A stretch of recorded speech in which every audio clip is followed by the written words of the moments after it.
Okay, here we're getting things all set up there. No, we. Such a handsome group. Yeah, what can I say? I'm sorry, sir, but my agent doesn't allow photographing me without a filter. Okay, Or there you go. percentage. You have that Liz Taylor filter on there, right? Yes, absolutely. Sir, I need a little airbrush in there.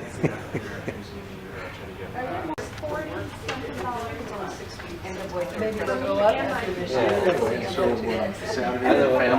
Cancel it. No, I rented a little room down at the goes down in Tustin, and we had about 40 people. I've gone and bought a bunch of t-shirts and stuff and hung around the room. And so what I ended up doing was I bought a bunch of stationery, and I told him, I said, write him a little note. And if you drop it, if you want to write a note, great. If you don't, that's okay too. But I'll draw the list, keep the list up, and so that's a great idea. And so he's going to get notes not just from mom and dad, but from 40 people. Yeah. Are you going to My Jeanette found Air Force moms. And sell so my she's life logged in. in my kitchen. I guess his little group name is Wolfpack or something like that. And so that's all squared away. My brother described the new Air Force is very friendly with that kind of stuff. They'll take, not, it isn't So much for body parties. Yeah, right. Yeah, there is actually. basically academy boot camp. I have forgotten about And then you it. could buy I the was photo. just sitting there. Oh, when interesting. it popped into my head. Wait, sure enough, my brother, They bought it. I'm sure they bought the whole album. yeah, so he, I mean, he's, so before he, so that was on Saturday. Sunday he and I just went out on a little half-day fishing trip, so that was great. And that was fun. I mean, I've had him on boat since He's not back. oh, he's gonna come. And so Monday, you know, was clean as finished cleaning his room and getting that emptied out. Okay, we're ready to roll. We have the microphones here ready. Okay, forum is here. Let's go, guys. I should make it. I should make it. There's so many No, I didn't go Tuesday. Because we were there Wednesday. Yeah, it was Tuesday. And you lose hours on the way there. We arrived and then we had to be there for 11 minutes. We got there at 5:50. So we moved, and I didn't literally at like 14 when we spoke.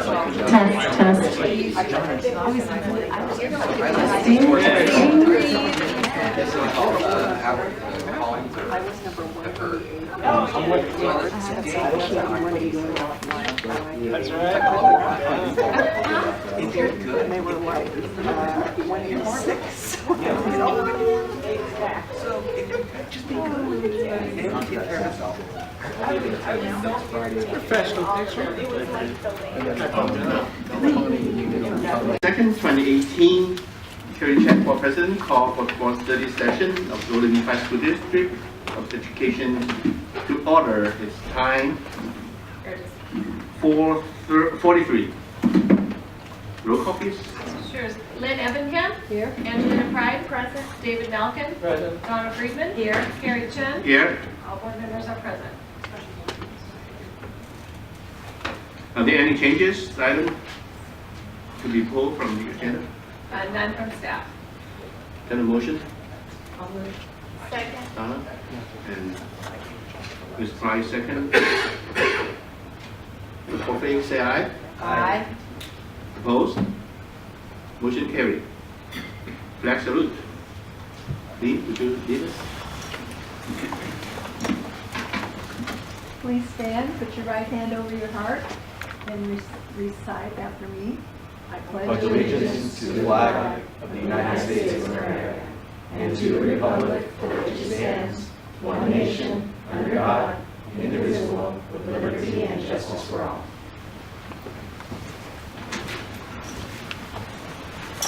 Dr. Richard, is there any comment? There are public comments. Or Comment.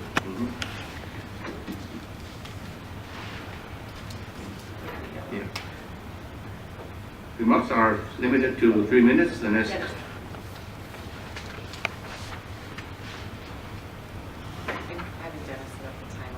Oh, sorry. So I think,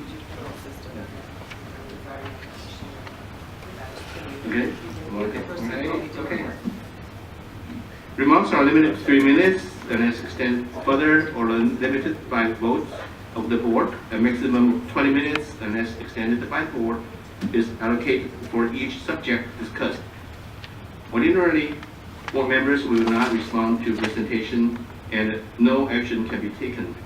However, the board may give direction to staff following the presentation. Roy Humphreys, Mr. Humphrey.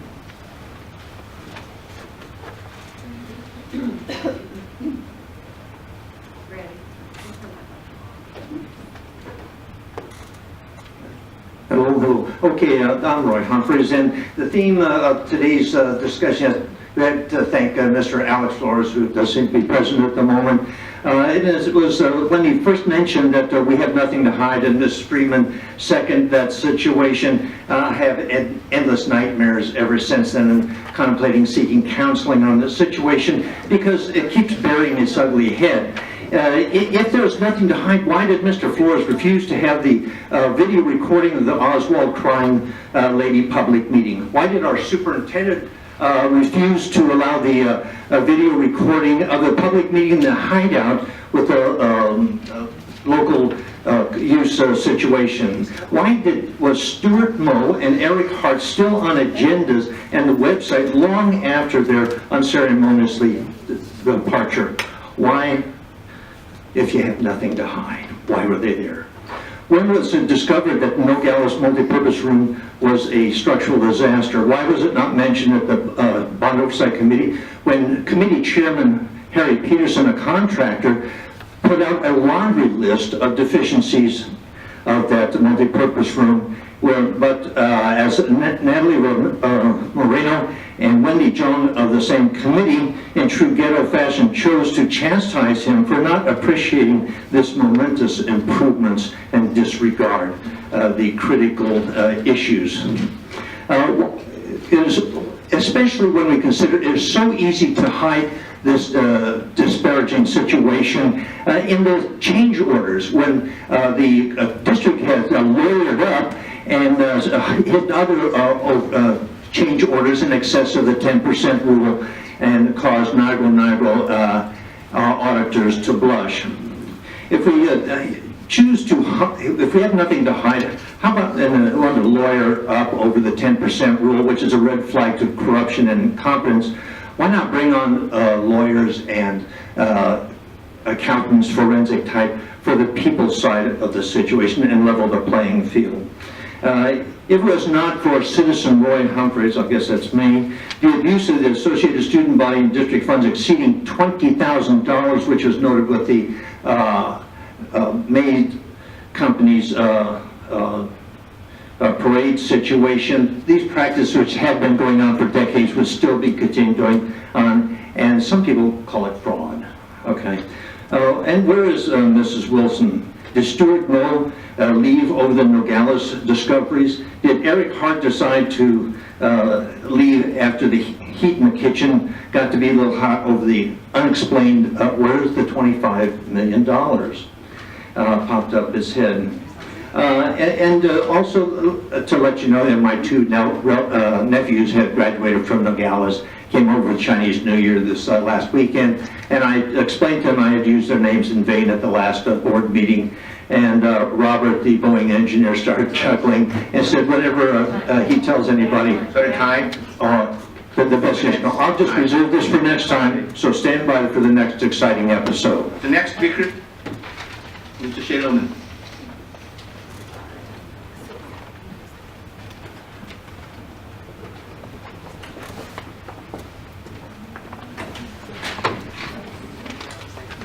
Good evening, Board, Dr. Mitchell, Cabinet. I rise today to speak with regards to LCAP Goal 5, Student and Staff Safety and Wellness. I don't think I've experienced a more troubling time as an educator in the last couple of weeks. I told myself after the Sandy Hook massacre, and I naively thought that that tragedy would be enough to wake our country up and to do what is necessary so that something like that would never again happen in our country. Yet after the tragic events in Florida last week, we continue to be reminded that we live in a world where a parent has to legitimately worry that their child won't come home from school that day. And as a husband of a school counselor, it crosses my mind every morning that my wife might find herself in the path of gunfire at her workplace. And as a union leader, I hear heartbreaking stories of how educators have to mentally prepare for where they would hide children and what steps they would take if they find themselves faced with a gunman on campus. This isn't absolutely crazy that in one of the most advanced countries in the world that we need to consider such things. The last couple of days, I've heard our president propose the idea of arming educators in the classroom. That is absolute insanity. Let me be clear, we do support arming our schools. We support arming our schools with adequate counselors. We support arming our schools with psychologists. We support arming our schools with more social workers. We support arming our schools with more nurses. We support arming our schools with smaller class sizes so that educators can get to know their students, so they can proactively prevent the tragedies like this from occurring. We support arming our schools with properly trained security personnel that are experts in that field. Our first obligation as leaders of this institution is to make sure that we are providing the safest possible environment for our staff and the thousands of students that we serve. We can't dictate national legislation here, and we won't resolve the gun debate in this room. But we can make sure that our workforce have the proper training and resources that are needed to prepare for the uncertain world that we find ourselves in. Thank you.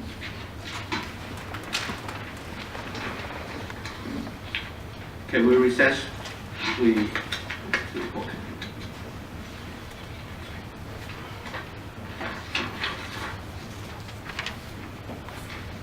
Okay, next we'll overview a local control accountability plan mid-year progress of goal 3 to 6. Dr. Mitchell.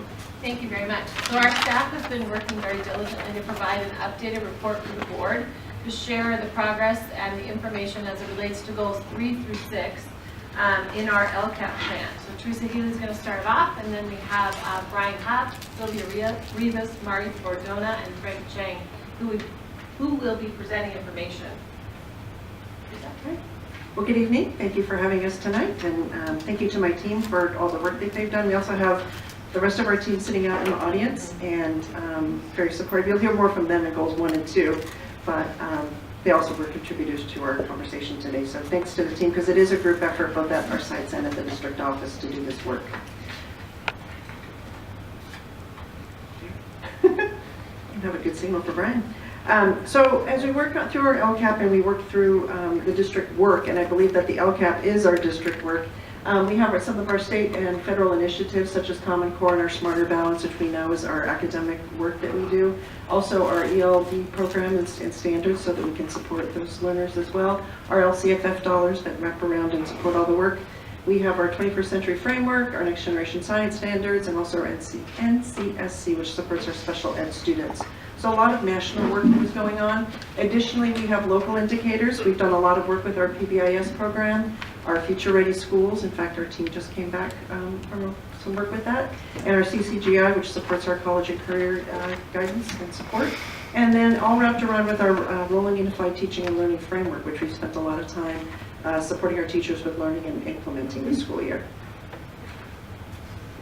As a reminder, we have our 8 state priorities. As we have reported to the board previously, we are meeting all of our 8 state priorities. Our LCAP includes all of them in various forms and in multiple ways, but we are meeting all those and we are required to report on those. So when we get to the annual report in June, we'll make sure that we highlight that for you so that you can show where we are meeting all of those.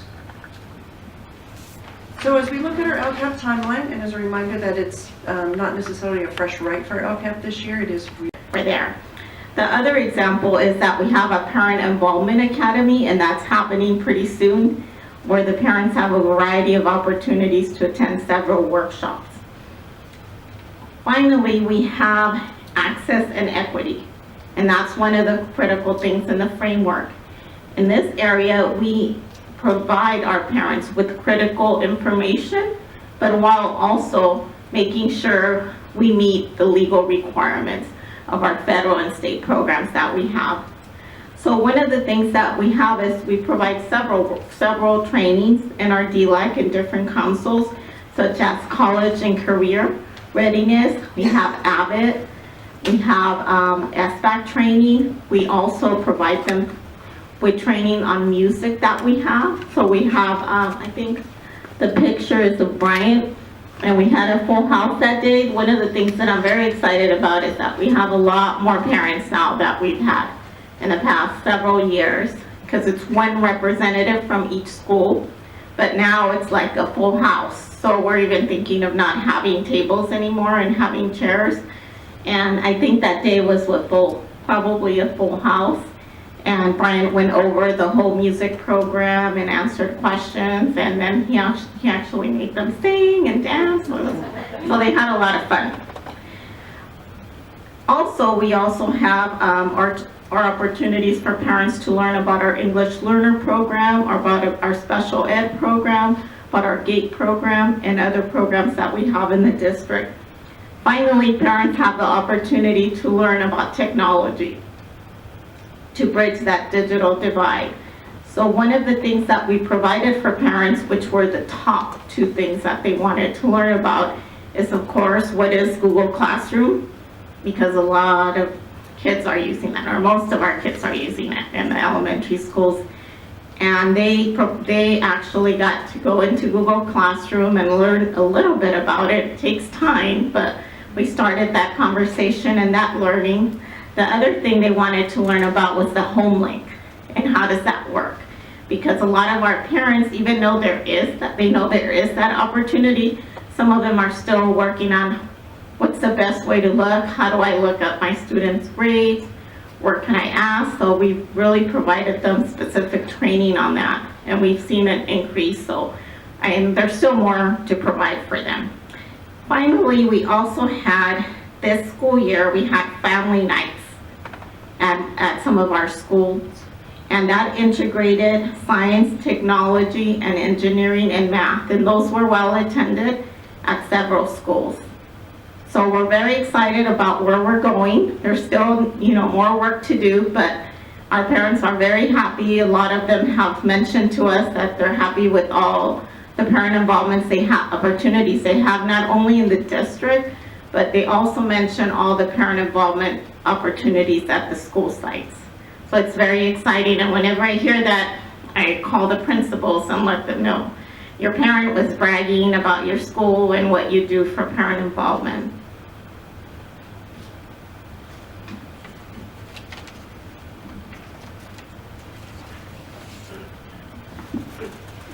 Rowland is committed to communicating with parents through many different means, and so you can see here different ways that we communicate with parents online using technology. And we are excited to share the increase in the ways that the district is reaching out to parents so they are up to date on all the news. So thanks to Gina Ward and all of her leadership, the sites have done a big lift this year on HomeLink and the classified front office staff. So kudos to really everyone doing a big lift. You can see the numbers there. Blackboard communication system, almost over double the messages sent out to parents. We had a big increase of the mobile app users, up to 8,013 current followers. The Aries HomeLink, which gives parents access to real-time grades and allows them to update their demographic information, went up to 10,959 from 3,701 last year. So we're very proud to see that more parents are engaged in that. Our website views went up from 2.3 million to 3.8 million, and then you can see you all are all on social media, and you see all the buzz going on in Twitter and Facebook. And we've also added Peach Jar this year, which allows the district to push out electronic copies of information to parents.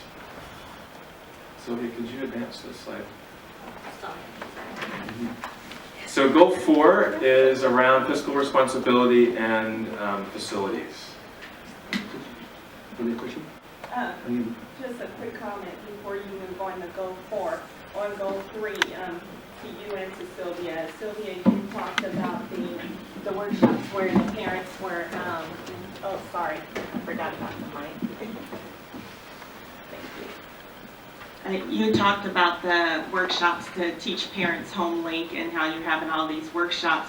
Just wanted to let you guys know that even the parents who can't make it to those workshops are benefiting from it. I was speaking with a Hollingsworth parent, and she works as a nurse at night, so she couldn't make it to any of the workshops. Her neighbor told her about the HomeLink.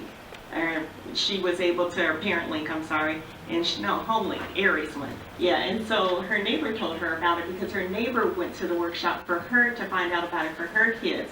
And she's now been able to track her kid who's been saying, yes, I do my homework while you're at work. And she was finding out that that was not true. Now, the secondary parents especially, they need to keep track, so we need to have a plan for them on how to do that. But that's really great news. Yes. I know that principals have shared with me that when the parents, the representatives come to DLAC, then they go back to their school site and they actually provide copies of what we've done or actually train other parents. Yeah, she has a child at Nogales and one at Hollingworth, and she was like, I never knew this existed, but her neighbor told her. So to see that how much that number has gone up, is just fantastic. It just really means that word is getting out, and that the parents who are able to attend the workshops are sharing that information and spreading the news.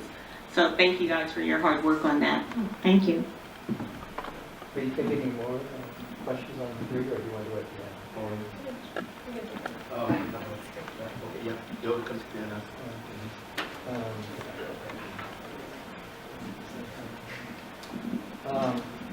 You mentioned several councils on school sites.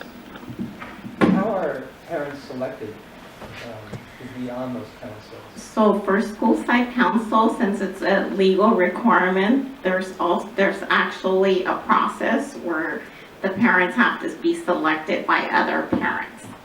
And every school does it differently. Sometimes they put names on a ballot. So usually at back to school night, they get names of people that want to participate, and then they send it home, and then parents vote. Sometimes parents volunteer, and then we actually also have a big meeting where we talk about today we're going to have a school site council who's willing to participate, and then at that point parents vote. So they do it in different ways, but for school site council it has to be pretty much voted by the parents, because school site council is a decision-making council. Unlike our other councils, most of our councils are advisory, and in terms of our English learner advisory programs and district councils and site councils, they're chosen also by the parents, but it's more advisory and it's not as formal. So it's basically, we invite, usually as a principal, you invite all your English learner parents to come to a meeting, and at that point, you tell them that you want to, you need to have an English learner council, and you want to make sure that there's participation from everybody. And then the parents actually vote on who's going to, join, and then the next meeting they do co-chair, chair, secretary. And in terms of our other advisory councils, it's usually a representative from every school. For the GATE advisory, it's more, we invite all parents because we do specific training for GATE's parents and students. So usually we also get, obviously in the morning, we get a lot of people for GATE too. And I think I covered all of them. Going back to HomeLink, last year during open house, you had people from technology helping families get onto HomeLink during open house. Is that something you're going to be doing again this year? That's school site based, so that was usually principals. That's one of the things that principals do. So that would depending on the school site, but I know that most principals do that in terms of making sure that the parents know how to get on. Because one of the biggest concerns that I always get from parents, especially at the secondary schools, is, oh, I didn't know my child wasn't doing well, or I didn't realize. So with HomeLink, what I suggest to them, if they have a computer, obviously they could do it themselves. If they don't have a computer, they don't have access, they could go and make sure that their child prints out every week how they're doing in their classrooms. Well, I sat in with a couple of families last year that register for Homeland. And there's two barriers. One was that you needed an email address. They didn't all have an email address. And until you establish an email address, you can't translate into another language. So they couldn't get an email address. So the people from technology helped them get an email address. Once they got into Homelink, then they could translate it into different languages. So it really is beneficial to have somebody there to help them if they don't have an email address at home. You might have a computer, but you might not have an email address. Yeah. In the past, when we have the trainings, we usually have a lot of people there helping them because we know it's a process in terms of making sure they have their email. And also, one of the things that I've discovered is there needs to be a lot of practice, because then when we have additional training, then they forget how to get on. Some of our parents that are not as computer savvy as others. And we also have that we have Chromebook cards in the district that we use with our parents whenever we have training. So one of our goals is to make sure that we do a little bit of kind of a review every time we have a meeting to make sure that they remember how to get on, their password, because even passwords, there's so many passwords, so that's also another. Well, that was another issue. The password had to meet certain requirements, and they were thinking of a password, and they would almost all of us say 1, 2, 3, 4. Yeah. And so information Great. individuals for basic things that we take for granted that isn't necessarily something that everybody has or understands. Yes, and they are very appreciative. The parents are very happy about the work that we've done and that all our staff helps them. Certificated and classified staff, they always tell me how happy they are with help in terms of helping them getting logged on or helping them with tech when they go to the school sites. But I know most of our principals provide that. Any more questions? Okay.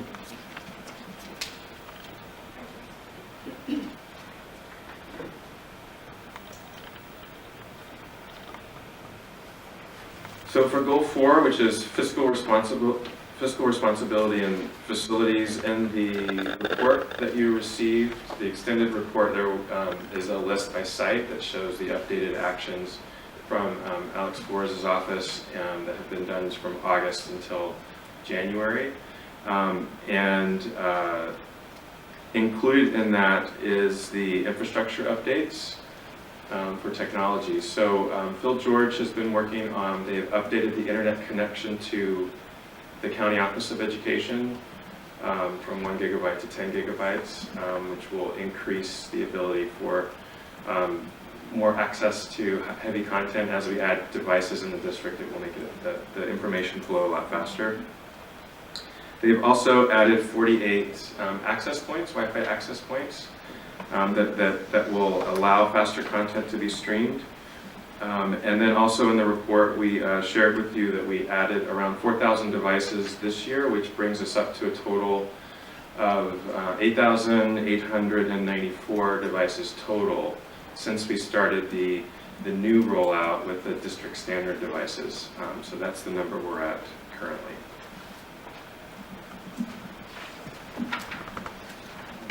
Maria Bordona is going to take us through goal 5.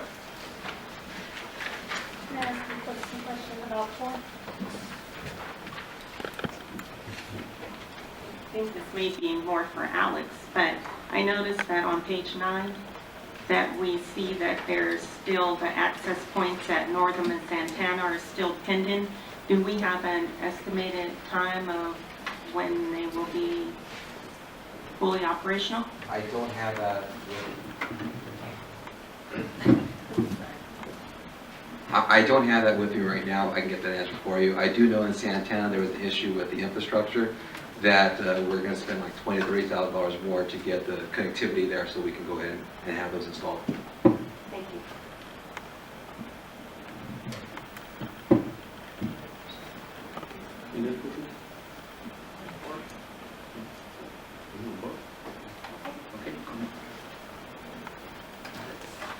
Good afternoon. I'm going to share with you the progress and update on LCAP Goal 5, which is student safety and wellness. And this goal is about supporting student physical and social emotional well-being, removing barriers to academic success, and promoting campus safety and a positive environment for students and staff. To that end, we have provided professional development for staff. We are in our positive behavior intervention and support progress. All schools are now either training or implementing a variety of various tiers of positive behavior interventions and supports. We have also provided training to groups of classified staff and to teachers who are not necessarily connected to the staff every day. Our music teachers, we provided training to our site coaches and to members of our FRC staff in PBIS. All individuals who do discipline on campuses have received updated training in all of the new laws and policies involved in student discipline, suspension, expulsion, and other means of correction, and ensuring that students receive due process. We have a district implementation team for PBIS that meets regularly, weekly, and in a smaller group, and then 4 times a year in a larger group. And this is to ensure that we're meeting all of our goals for implementation district-wide, and that we're meeting our goals to support the sites in their implementation and also in their use of data to make decisions about improvements and changes in their implementation of PBIS and the tiers of support. Here are some pictures of both training activities and some of the implementation pieces from different school sites for PBIS. You can see here that one of our principals is doing an assembly with students, teaching them about the expectations at her school. Up here, we have a student participating in the reward system at the school. Students, some of the schools are doing things like fill your bucket, others are giving tickets. Sometimes it's whole classes, sometimes it's just individual students, and even campus aides are involved in the process of rewarding students when they see positive behaviors within the spectrum of the school's expectation matrix. And you see, okay, and then in the middle we have some training for PBIS with one of our schools. Okay. Promoting appropriate health services for students. We have the East Valley Clinic at Villa Corda expanding over to the Northam site. I can share with you that they're finalizing bids and that all of the cost is being provided by grants from Ralph M. Parsons Foundation and Rose Hills Foundation. And once the renovation begins, they estimate that it will be completed in approximately 3 months. Students will be able to receive dental care and vision care at the Northam site, and then at the East Valley site on Villa Corda, they will continue to be able to receive immunizations and medical care. So we'll have 2 places, expanded services. In the area of mental health, we've expanded. We continue to have an elementary counselor. We continue with our EMHI program, which are early mental health assistants at our elementary sites. We have expanded Gear Up. We now have 82 students in Gear Up, and counseling referrals to partner agencies this year so far are 322. Our McKinney-Vento count is approximately 2,500. The FRC continues to support those families in a variety of ways. 984 families in case management and 1,600 case management dates so far this year. Also, we have 81 foster students in our district, so that's up a little bit from previously. The LA Food Bank approved Villa Corda as a distribution site. So monthly food distributions will begin in March and take place every second Monday of the month thereafter from noon until 1:30. And of course, things like the Morning Breakfast Club continues, and the Morning Breakfast Club individuals who implement that were also trained in PBIS. So they have actually developed their own matrix for behavior for students in the Morning Breakfast Club. We also have implemented an alternative to suspension classroom. It is located at the ALP site. And in the extended description that you have, you can see how the schools have been using it so far. It actually was up and running maybe, I want to say toward the end of September, we had everything going and running and schools were all trained and started to use it. It has significantly reduced the number of suspensions at our school sites, particularly at the high school. So again, the ATS is an alternative means of correction for an education code violation.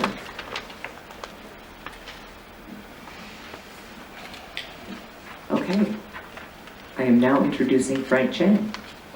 Any questions? Are we still on 5? I am? Frank continues that. Yes. We still have more to do on 5. Frank's going to share, and then when we conclude 5, we'll do questions. There's still more information to go. Frank.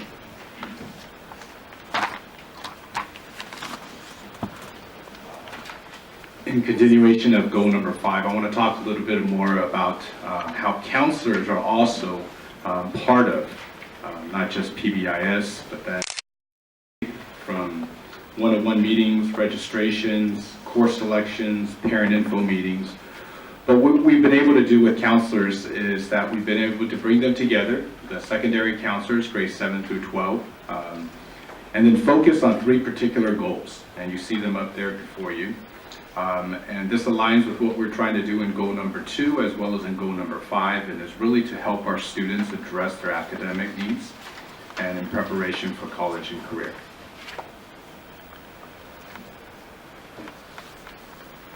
And specifically, some of the things that arrived through this coordination and collaboration with the counselors are that they get a lot of professional development through local universities. They go to conferences, they work with Mount SAC. They also get trainings with Abbott. They also work with the CCGI initiative.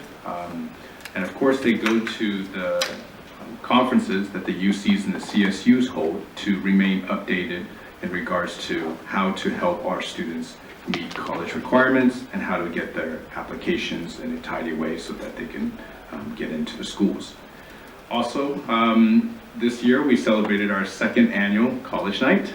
We were able to get 30 universities, some of our very prestigious universities. Some heard about our college night. Stanford University, our Claremont colleges came as well, some of the UCs, the CSUs, and also 2 of our partnership schools, APU and Laverne, were also there. And we also had a lot of seminars for parents as well as students that spoke specifically to, let's say, FAFSA, financial aid application, helping our students understand the challenges of how to get into UC schools, understanding the college application process, things of that nature we held over at Nogales High School, and I think I saw all of you guys there, and I think it was a fantastic evening for our students. And we are continuing our partnership this year with CCGI. We are completing our activities milestones for college and career, and so students complete these milestones to make sure that they are well aware of the options available to them after they graduate from high school. And as you know, our partnership with APU and Laverne was established this year, maybe possibly fostering in the direction of what Dr. Mitchell was asking, is to foster possible summer school opportunities with them and continuously grow that pipeline so our students are well aware of a local private universities that definitely can help them continue their goals. Okay. Any questions before? Five. Yeah, only we are done with goal 5. Yes. Donna. Mike, I have a note that Mike, you said that.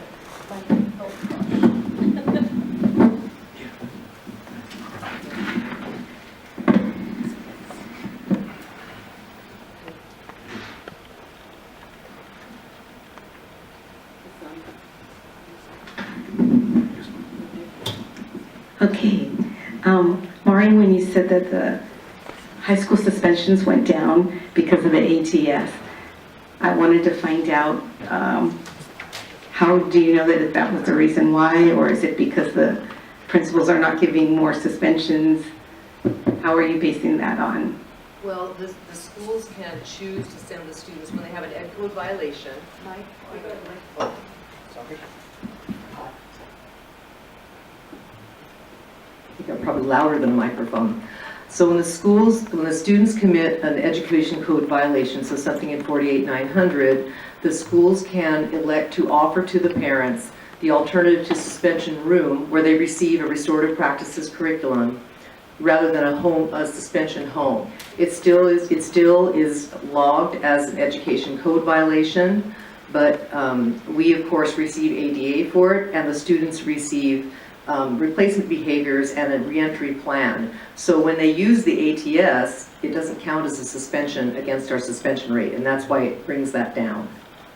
I see. And do we have other students that go there more than once? Do we have a limit if we have somebody that attends 3 times?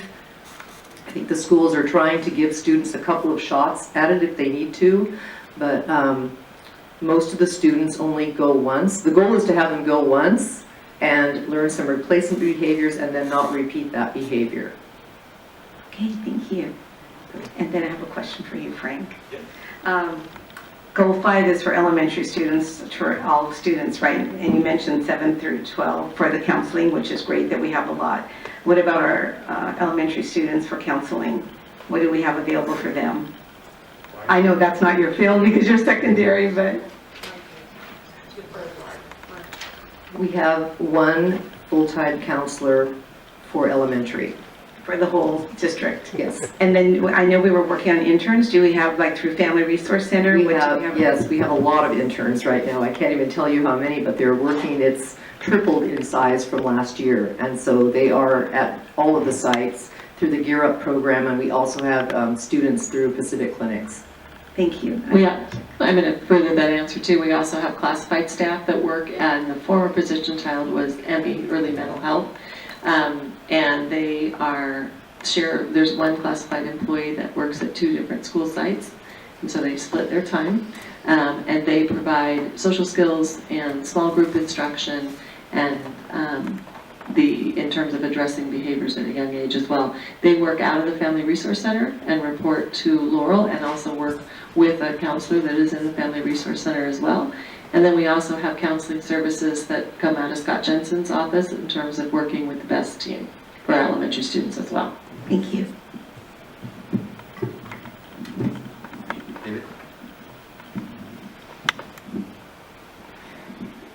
I thought Mr. Lohman was very eloquent in when he spoke for a few minutes of what it's been like the last couple of weeks. And what I'm concerned about is Goal 5 is student and staff safety and wellness.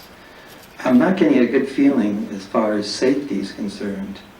I would hope that this would be a dynamic plan. I realize the plan was written last year, year before that, and that in the process things have changed dramatically in the community. And I would hope that we would be able to modify our plan to reflect what's happening in the community. Recently I noticed a risk manager job duty statement that went out. And when I look at the risk management job duty statement, I see more insurance responsibilities here than risk management. When I go on campus, I know what I'm asked to sign in on a book with handwriting. I mean, anybody can go in there, sign my name, walk in, there's no picture ID or anything. And I really have some concerns about what are we doing for safety. Last time we went, I think about a year ago, we looked at the safety plans. I had concern how they were organized because they were all done differently at each school site. Some had tabs, some didn't have tabs. And if you floated from one school site to the other, you would have no idea how to even use that manual or where it's located. So I would like to hear more on what we're doing as far as school safety is concerned to meet the demands that we're seeing in the news every day. So if I can address your question, I appreciate the comments and the questions, and it is something that we are talking about at the district level with the sites. And in fact, at our principals meeting this week, it was totally devoted to that conversation. However, we are talking about the LCAP, and so we are required to use to report about our S&C dollars, our supplemental and concentration dollars, which are very specifically targeted for our English learners, our foster youth, and our socioeconomically disadvantaged students. And very clearly, they have said things like some of the issues that Mr. Lohman brought up are not LCAP appropriate. They should be general funded or district-wide opportunities to support our kids and staff.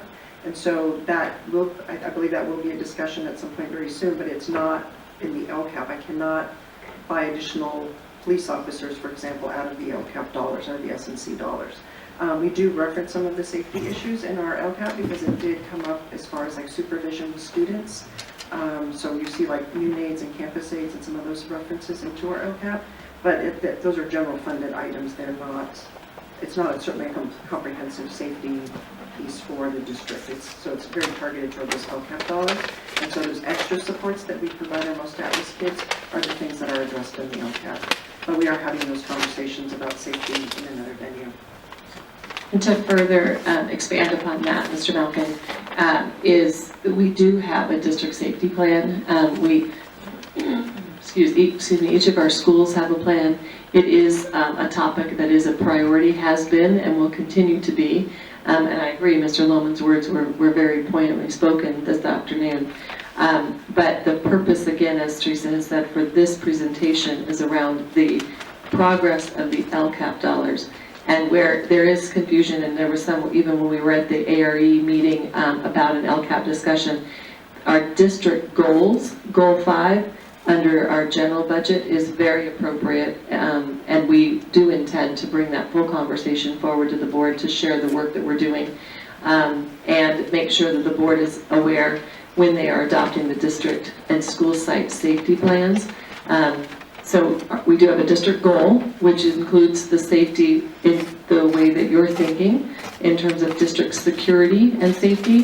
The purpose and the purpose of this presentation is around the progress of how the dollars have been spent and the student growth that we've seen from that plan. And if I can also add on, at our next board meeting, we'll be seeing the updated district safety or school site safety plans. That will be on the agenda as well, because that's a yearly update, and they are much improved. Which will then bring the whole conversation, I think, that you're seeking tonight, will be on our next board meeting. Because I'd be more, this is interested in the district-wide safety plan and who's heading that up and how we're going to organize that. So it's a comprehensive plan and not individualized from site to site.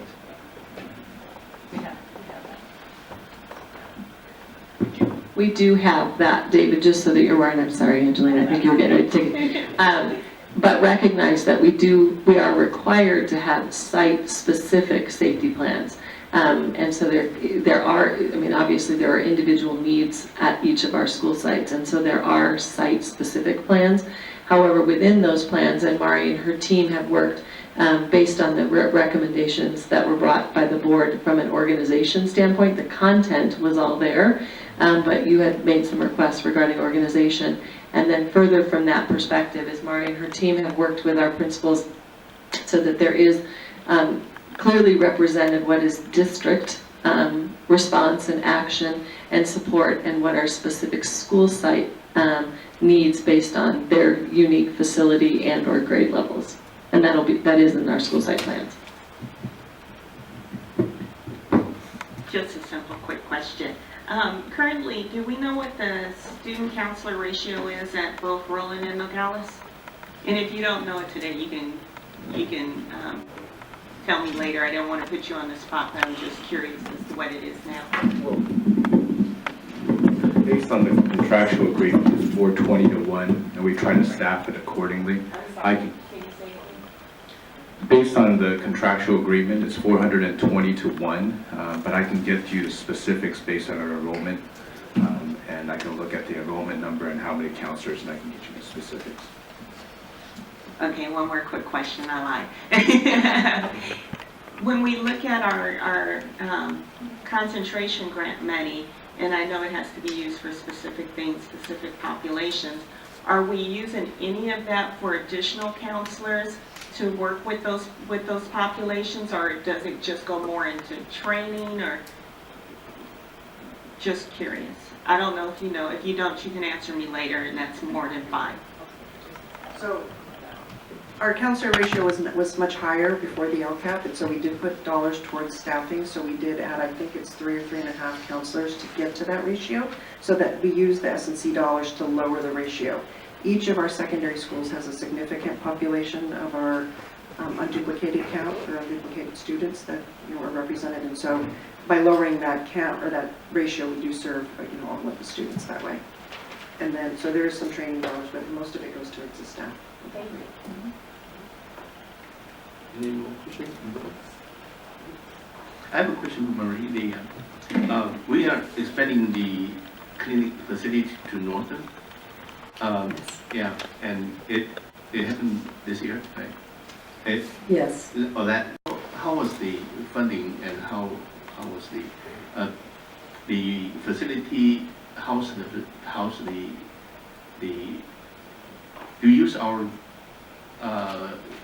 buildings or facility to house the facility? It will be where the former children's clinic was. It'll be that same building, but they're remodeling it so that it will have a larger capacity. I see. And they're remodeling it so they can do things like the vision pieces and the dental. Okay. Right. Thank you. Any more questions? Okay. Thank you. So go number 6. I'll take my notes and we'll know what to say. So goal number 6 is about leadership. A district functions well when we have strong leadership at all levels, whether it's formal leadership or informal leadership. We are committed into the collaboration and to the growing of our leaders, and this involves staff and students, parents, and our community. And as you see, as we work through this goal, that all of those areas are covered. So if you can, thank you. Our first area about professional development, we do provide leadership development with both classified staff, certificated leadership, and our teachers. We have district leadership team and principal leadership development meetings every month where our leaders have an opportunity to continue their growth. Mostly we have focused on instructional areas, but we also work on other issues such as safety or leadership work. We provide coaching support for our principals, our administrators, and our teachers, so we can create some teacher leaders as well. But we do support our principals with coaches, and so Miriam and Frank, that's part of their role, and they have the time to do that, to support our principals and work with them and coach them. We have professional learning community training. Many of our schools have sent staff to that training, either cohorts of leaders, teams of folks to work together as PLCs, and then they continue that work back at the sites, and we support that work with our coaching processes. We've had classified training opportunities, such as our winter professional development. It gives an opportunity for our staff to learn within their own area of expertise and work, but also to expand outside of that. So we've heard things that, referenced tonight, like our Google training or Aries training. So people that don't necessarily do that work, I had an opportunity to gain that knowledge and understanding. We also have our EdTech leadership opportunities. We have a community of practice, actually multiple communities of practice that meet together. We have our Q leaders and our Future Ready team that works together on our leadership pieces. We have some trainings with LACO. We work very closely with the county on various issues. Most of these are very specific trainings, so tied to specific topics where we own a small number of friends. So for example, our TK teachers or Sylvia's, some of our categorical friends, or dual immersion, we have the opportunity to work with LACO on some of those pieces to continue the growth. And then we do send folks to professional conferences to continue their growth. We want to make sure that we hire our highest quality staff and we continue to grow them, and so our personnel department has revamped and has been out recruiting already for anticipated openings to make sure that we get the highest quality staff. We have great partnerships with our local universities, with Cal State Fullerton, Azusa. I think they were at Laverne as well this last week to recruit some of the highest quality staff that we can have. Okay, thank you. So here's some of our opportunities. Up in the top left, we have some of our collaborative planning together. Teachers have an opportunity each week to meet together in grade level or department time, and they take advantage of that very often and very well. It's funny because you'll go in and see the conversations occurring, and I don't think they know you were there because they're so wrapped up in their conversations.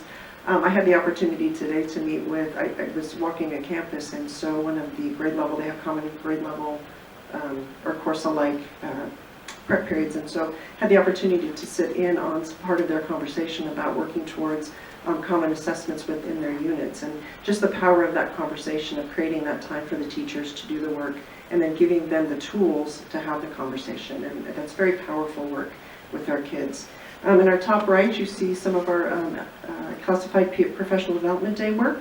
And then down below on the bottom left, you see some of our Science Center work in our professional development where we're creating teacher leaders as well. The other thing that Goal 6 is about is creating leadership, but also creating the expectation for great work. And you do that by recognizing what is great. And so we've had opportunity to do a lot of celebrating in many different ways. At the board recognitions, as I make you guys come down and take pictures at every board meeting, I think we've done a really great job expanding that over the past year or two. We have a lot of school-based recognition. Part of their PBIS program is school recognition, but they do additional awards for academic achievement and community service and all sorts of things. I don't know about you, but my mailbox is full with invitations to all of those, and I'm quite sure yours is as well. The RUSD Showcase was a chance for us to really share and promote what we are doing as schools. They all have their little niche of what they're doing that's their thing that they do very well, and they have the opportunity to share about that and to show the world what they do. I think it was as interesting to other staffs to see what the other schools were doing, as well as our potential parents and community members to see that. Our school spotlights at the board meetings, I think, have been valuable in sharing information that we don't often get to hear about our schools in one concise place. And our culture of appreciation, we have opportunities to thank friends and thank people for doing and going above and beyond. We have opportunities with that, with notes and just Twitter feeds and all those opportunities to share what we're doing and create that culture that's positive and shares what we are doing for success. Can you flip? So at the top left, you see when Rowland Elementary School was here, and they were sharing about their PBIS and their Rascal Pride at our school spotlight for our board meeting. Down in the bottom left, we have our Oswalt math team that they were awarded from our board recognition. Up in the top right, I can't really see my school. Oh, I'm sorry, it's the special projects and our dual immersion program represented at our showcase, and they had lots of interest and lots of conversations with parents and could share the good work they're doing in those programs at our schools. And then down at the bottom, we had an opportunity to have many of our students perform at the showcase. I think that's the Nogales dance team. It might be the Rowland dance team that is performing at that showcase. It's hard to tell when they wear black shirts. I just never know which. And then we have an opportunity for collaboration between our district and the community stakeholders. So we have many opportunities to go out in our community and share the good work. I think with what's in the news a lot, we tend to hear about the not great things that happen at schools very frequently, and so we have created opportunities and taken advantage of opportunities to share the work that we are doing. So our State of the Schools, Dr. Mitchell has done a great job sharing the big overview of our district, but also the great work that is happening and the new work that's happening. Our work with our employee unions with interest-based bargaining, and that our conversation about making it a much more positive experience about negotiating and working through problems, but it's also very informative to our associations. Increased presence and participation in our community meetings. I know as board members, you're going out to various things such as city council meetings and coordinating councils and park meetings and those kinds of things, but all of our staff is also out doing that as well at different community events and opportunities to share. And then our LCAP community meetings and our student focus groups. We ask them very much about our LCAP. Sometimes we hear about more than the LCAP, and that's okay. We hear about good things. We hear a lot of brags. When we have our LCAP meetings, we take copious notes, and so most of it is about the good things we are doing and the fact that they've noticed that we are doing them. And as Ms. Pride had shared about a friend telling a friend sort of thing, we hear a lot of those kinds of stories where another student has had an opportunity and then their student has had the opportunity to take advantage of it by word of mouth. So the opportunity to hear from that, our students are appreciative of the work that we're doing. They share a lot about what they feel that when they're getting a good education and how they're going to be prepared to be out in the world. Whether they're third graders or 12th graders, they're sharing that. So that is it for Goal 6. Are there any questions about that one? And then we can talk about the process. Okay. Donna?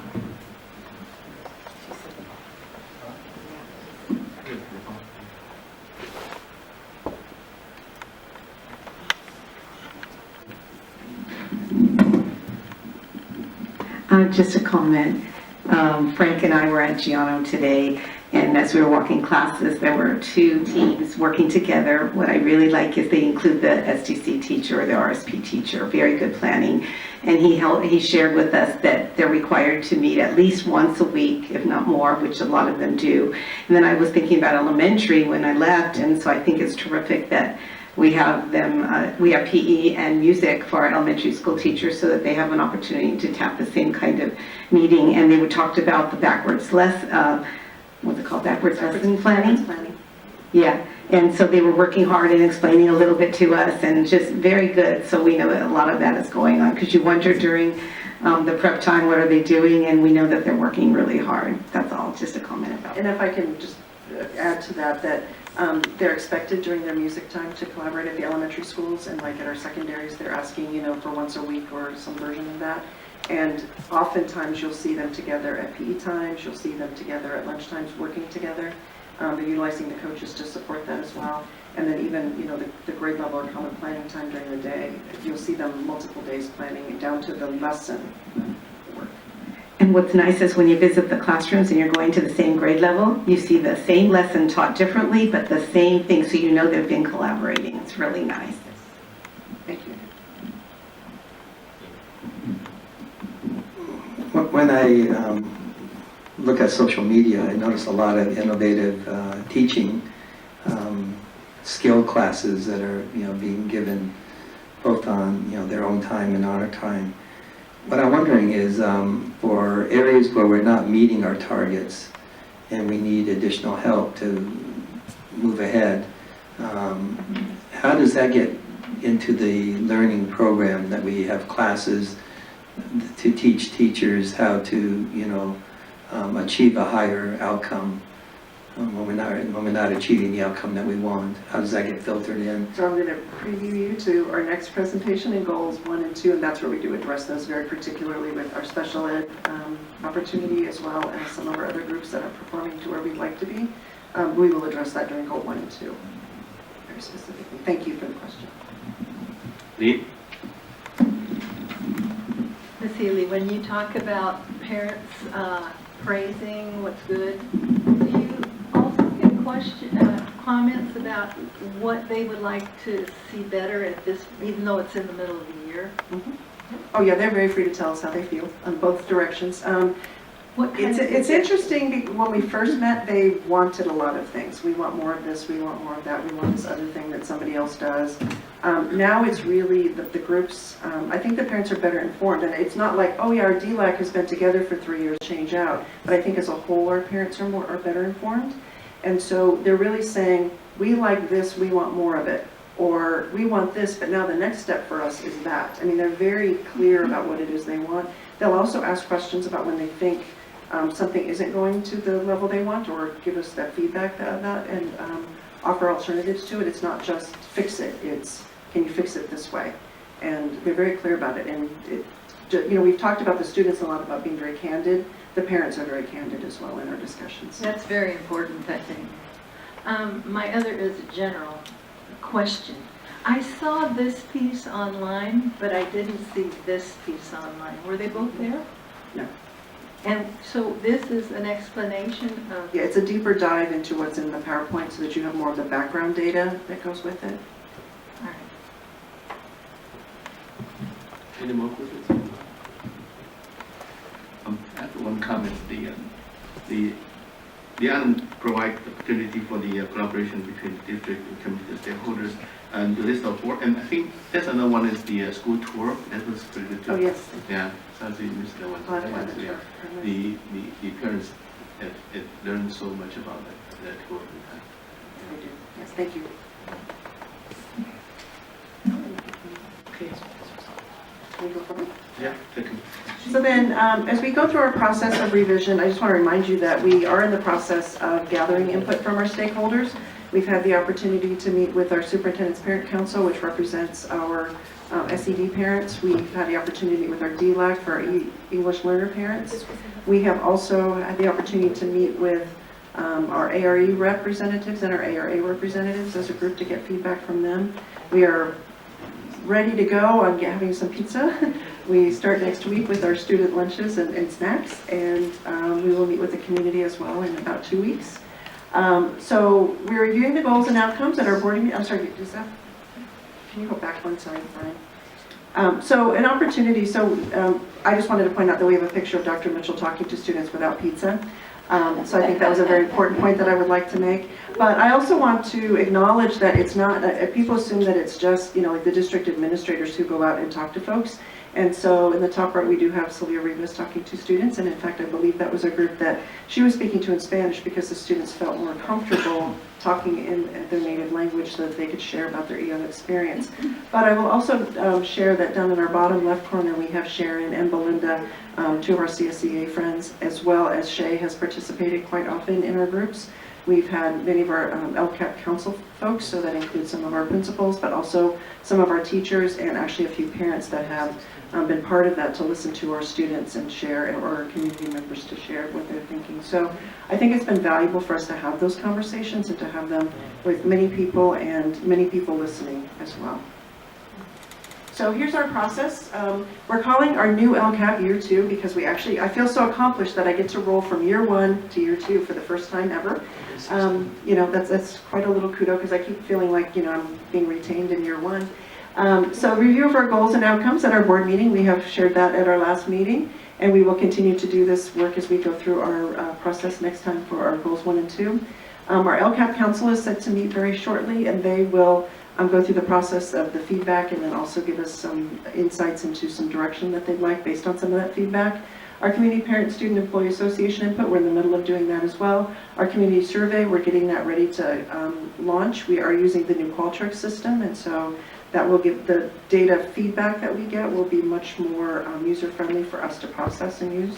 And we were working on getting ready for our annual report. We're starting to draft some of those pieces that we have for our actions, because as you know, we have to identify each of the actions and what we have done with them, not just kind of an overall, like I'm giving you at the board meeting, but each and every action needs to be accounted for, so we're starting to work on that. And then also starting to work towards any revisions that we need in our year 2 of our current LCAP. So we are beginning that work based on some feedback and some work that we know, and based on the dashboard work, as was mentioned about our achievements and where we need to go with that. We're working with the county on some of those pieces. So. Okay. On the community survey, would we have opportunities to review that before it goes out? Yes, it will be very similar to last year's because the questions worked out quite well for us to get some good data from our community, but there will be some slight revisions and we will share those as we get them up.